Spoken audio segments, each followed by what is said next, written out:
নমস্কার। আমি আবার এসেছি স্বাস্থ্য বন্ধু হিসেবে আপনাদের কাছে।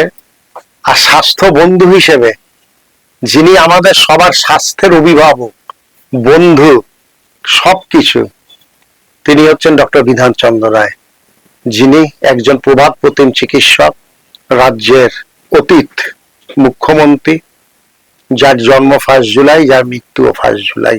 আজকের দিনে আমরা তাকে শ্রদ্ধা জানিয়েই দুটো কথা বলা আপনাদের সঙ্গে স্বাস্থ্য বন্ধু হিসেবে।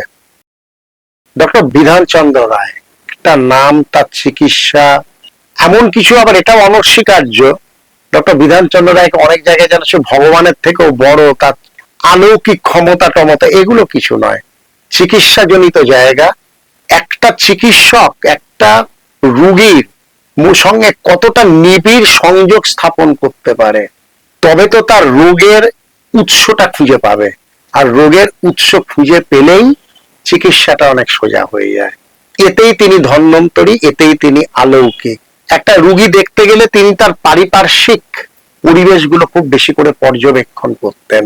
যে পারিপার্শ্বিক পরিবেশ পর্যবেক্ষণ করে রুগীকে সঠিক তথ্য দিতে পারতেন, সঠিক চিকিৎসা করতে পারতেন, সঠিক রোগ নির্ণয় করতে পারতেন। চিকিৎসা বিজ্ঞান আজ অনেক উন্নত, আরো আরো অনেক উন্নত আজও হচ্ছে, কিন্তু এখন রুগী এবং ডাক্তার, চিকিৎসক, এই সম্পর্কটা একটু ভেতরে প্রবেশ, এইটা অনেক শিথিল হয়ে গেছে। এর নানা কারণ বলতে পারেন। মাল্টিন্যাশনাল কোম্পানি, বহুজাতিক সংস্থা, চিকিৎসার মধ্যে ঢোকা, চিকিৎসা নামক ব্যবসার মধ্যে ঢোকা, আরো পারিপার্শ্বিক অনেক কারণ। এই ডাক্তার এবং রুগীর মধ্যে সম্পর্ক, এই যে গভীরে প্রবেশ করা, সব বন্ধ হয়ে গেছে।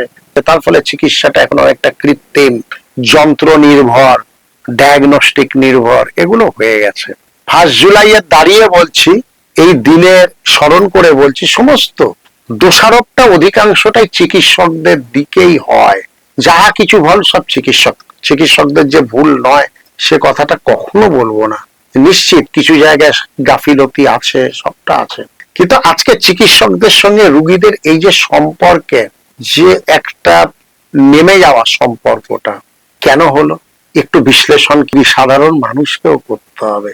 একটা অবিশ্বাসের ছায়া তৈরি কেন হলো, আমরাও ছোটবেলায় দেখেছি, বা আমাদের যারা পুরনো এখন আমার শুনছেন তারাও জানেন যে সবার একটা হাউস ফিজিশিয়ান ছিলেন।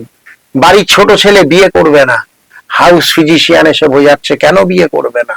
আমারও দেখা, ছোট ছেলে বিয়ে করতে রাজি হলো, হাউস ফিজিশিয়ান মানে সেই বাড়ির একজন অভিভাবক। আমরা কি আজকে ডাক্তারদের বা সেই চিকিৎসককে সেই জায়গাটা পরিবারে দেওয়া হয়, বা সেই চিকিৎসকেরা সেই সময় নেই সেই জায়গাটা নেবার? পারস্পরিক একটা সময়ের অভাব আছে, কিন্তু তার থেকেও বড় পারস্পরিক একটা অবিশ্বাস তৈরি হয়ে গেছে। ডাক্তার মানেই গলা কাটছে, আর ডাক্তারও ভাবছে এই রে, এই রুগীটা আমার কাছে তো বেশিক্ষণ থাকবে না, আবার আরেকটা ডাক্তারের কাছে চলে যাবে। রুগীও বারবার চিকিৎসক চেঞ্জ করছে, আর ডাক্তারও কিছু ক্ষেত্রে অপ্রয়োজনীয় চিকিৎসা খরচা করাচ্ছে। বাট এর ঊর্ধ্বেও চিকিৎসক কিন্তু চায় নিশ্চিত ভাবে, আজকের দিনে দাঁড়িয়ে বলছে, চিকিৎসক কখনো জেনে বুঝে কোনো রুগীর ভুল চিকিৎসা করে না।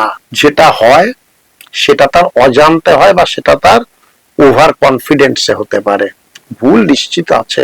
আমি বলবো, এই যে আজকে চিকিৎসা ব্যবস্থার এই সমস্ত পেছনে আমাদের এই রাজনৈতিক প্রেক্ষাপটটাকে কিন্তু বিচার করতে হবে। আজকের রাজনৈতিক বিভিন্ন ব্যক্তিত্ব যারা সাধারণ মানুষের খুব কাছে, আজকে অবিশ্বাসের বাতাবরণ তৈরি হলো। এই যে মেডিকো লিগ্যাল, 99% পেশেন্ট পক্ষে, ডাক্তারের বিপক্ষে, সব রায় তাই হয়। কিছু জায়গায় এটা যেন একটা সুযোগ। তার জন্য কি হয়, এরকম একটা উদাহরণ দিচ্ছি। একটা ডক্টর, আগে তো এমআরআই ছিল না, সিটি ছিল না, ডক্টর তো পেশেন্টের বুকে কান দিয়ে ওই বুকের ধকপকানিটা বুঝতেন। টিবি, তার ক্লিনিক্যাল আই দিয়ে তিনি বুঝতেন সেই পেশেন্টটার টিবি। এত টেস্ট, এত খরচার তো কিছু ছিল না, কিন্তু আজকে এত টেস্ট, এত কিছু, এবং মেডিকো লিগ্যাল এসে গেছে। ডাক্তার যদি সত্যি একটা রুগীর ভালো চেয়ে ক্লিনিক্যাল আইতে ডায়াগনোসিস করে পেশেন্টকে সারিয়ে দেয়, 99টা পেশেন্টকে সারালো, বিরাট কোনো প্রশংসা পেল না, কিন্তু একটা পেশেন্ট হয়তো সারলো না, তার হয়তো সত্যিই কিছু ডায়াগনোসিসের প্রয়োজন ছিল, কিন্তু ডক্টর তো ভালোর জন্যই করার, নিজে খরচা করাবো না, কিন্তু এই একটা পেশেন্ট মেডিকেল লিগালে যাবে, ডক্টরের লাইসেন্স নিয়ে কারাকারি হবে, ডক্টরকে ফাইন দিতে হবে, তাহলে 99টা যে ভালো হলো, বিচার ব্যবস্থা তো এই 99কে গ্রেস মার্ক দিল না একজনের আলাদা করে। তো এই বিচার ব্যবস্থা কিছুটা হলো চিকিৎসা বিভ্রাট, চিকিৎসকদের এই যে যন্ত্র নির্ভর চিকিৎসাটাকে বাড়িয়ে দিয়েছে।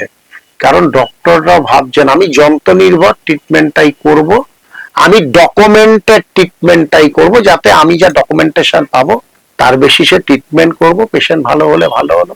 তো সবার আগে এই সম্পর্কটা, আর আমাদের সমাজের যে সমস্ত ব্যক্তিত্ব, বিশেষত রাজনৈতিক ব্যক্তিত্বরা আছেন, তারাও নানাভাবে সাধারণ মানুষদের ও এটা এই করতে হবে, এটা এই করতে হবে, ওটা সেই করতে হবে করে করে করে করে মাঝখানে রাজনৈতিক ব্যক্তিত্ব ডক্টর এবং রোগীদের মধ্যে সম্পর্কটাকে কিন্তু অনেকটা দূরে সরিয়ে দিচ্ছে।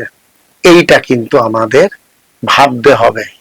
মাঝখানে এসে যারা এই সম্পর্কটাকে চিপ ধরাচ্ছে, আপনার যখন মারাত্মক, আপনার বা আপনার পরিজনের যখন মারাত্মক না হোক, যদি কিছু হয়, ওই মাঝখানের ব্যক্তিটা থাকবে না, চিকিৎসক থাকবে আপনার পাশে।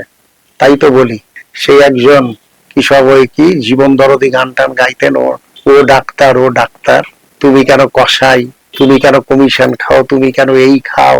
তারপর সেই তিনি আবার সেই জীবনমুখী গায়কই আমি দেখেছি, গান গাইতে যাচ্ছে কিন্তু টাকাটা তার বাড়িতে ঢোকেনি বলে সেই ফাংশনে আসেনি। ডাক্তার তো টাকা না পেলেও চিকিৎসাটা করে গিয়ে। তো সেই জীবনমুখী গায়ক, যার অবশ্য 11 সালের পর কলম টলম কোথাও নাকি বিক্রি টিক্রি হয়ে গেছিল, তুমি আসবে বলেই আমার কলম এখনো বিক্রি হয়নি, কিন্তু সবই বিক্রি হয়ে গেছিল। যাই হোক, তো সেও কিন্তু গানটা গাইতে যায়নি, কারণ টাকা পায়নি। সবটাই চলে। আসুন, 1 জুলাইয়ে সবার আগে দরকার চিকিৎসক এবং রোগী সম্পর্ক স্থাপন, আর এই সম্পর্কটা ইতিবাচক সম্পর্ক স্থাপন করা হোক চিকিৎসক এবং রোগীর মধ্যে। তাহলেই আমরা 1 জুলাই ডক্টর বিধানচন্দ্র রায় যথাযোগ্য সম্মান জানাতে পারবো, বা সেই চিকিৎসকদেরও যথাযোগ্য সম্মান জানাতে পারবো। আর চিকিৎসকরাও যেন রোগীর সঙ্গে সেই সম্পর্কটাই রাখে যে সম্পর্কটা ব্যবসা বহির্ভূত। আসুন, সবাই ভালো থাকুন, আনন্দে থাকুন, শান্তিতে থাকুন। নমস্কার।